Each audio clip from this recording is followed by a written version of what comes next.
Good evening everyone. Ayan, sa kasagsagan ng malakas na ulan, napadpad po kami dito sa Balawan, La Union. Sa anong barangay?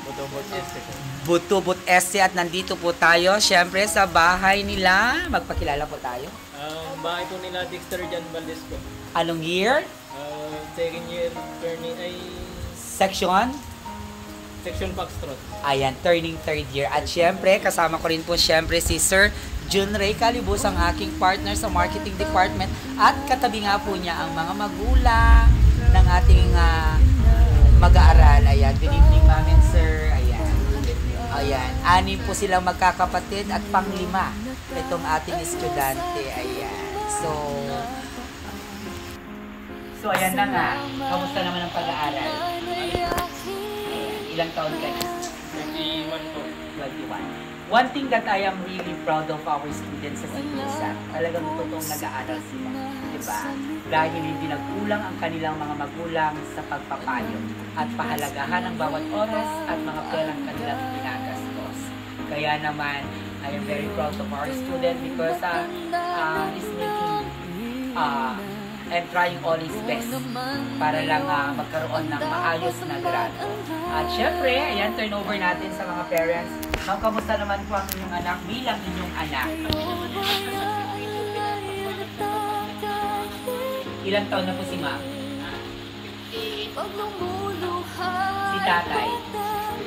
68. So 10 years ang agwan. Pero love conquers all. So yan, maniwala kayo sa Ecosations. In the name of love, age is not a question, gender is not even a question, status is not a question. Puri maribigat dahil ayato, talaga di ayato. Diba? Paano po kayo nagkakilala, ma'am and sir? Noon po, pental kami niya wala pang sila. Oo, tama, pental. Noong 1985. 1985 na sila. Nagpental kami doon ako sa Saudi noon. Nagtrabaho ko doon. Tapos, may kaibigan ako doon sa kanila. Nakilala niya to. Pinakilala naman sa akin. Tapos, sinulatan ko.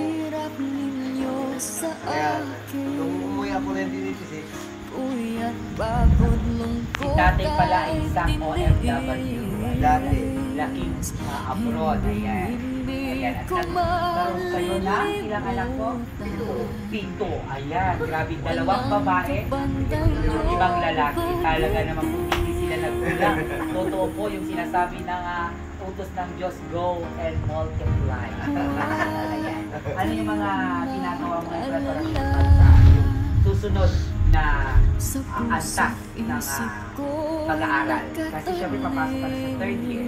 Ginawa ko po ay Sa aking sambahay ay padarama ko rin.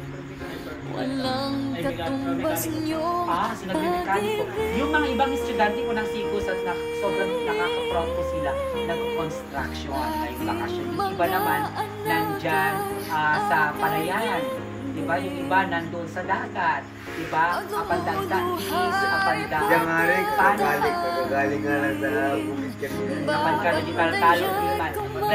Nagsalita, ituting na makaandal, gawin ang budang tiniglan. Iso-shout out sa lahat ng students ng SICUSAT na nagpo-construction, tumutulong sa mga gulang nila, sumasama sa mga sa bukid, ang Budagraop, Agarado, ang Sika, ang Bunubon, Agabono, ang Gaig Gitambak. Ako kasi alam ko yung mga yan. Snappy salute sa inyo. Nakaka-proud kayo ng mga SICUSATians kasi alam nyo kung paano mabuhay ng tama. Hindi lang yung nag-aantay sa ibibigay ng mga magulang. Ayan. Anong pwede mong ipayo sa lahat ng sa mga ibang nag-aaral ng SICUSAT? ang masasabi ko lang po ay pagbutihin nyo lang po ang pag-aaral, maging masipag lang po. At magsumikap. Ayan, di ba? Napakinggan niyo po yan. Kasama niyo sa SICUSAT Colleges, di ba?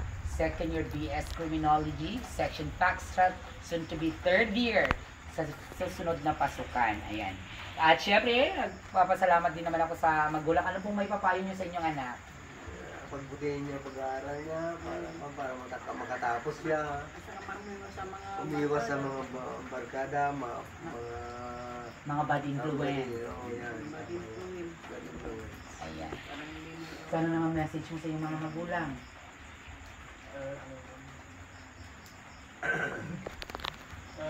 Nagpapasalamat po ako sa kanila dahil natutustusan po nila ang aking pag-aaral.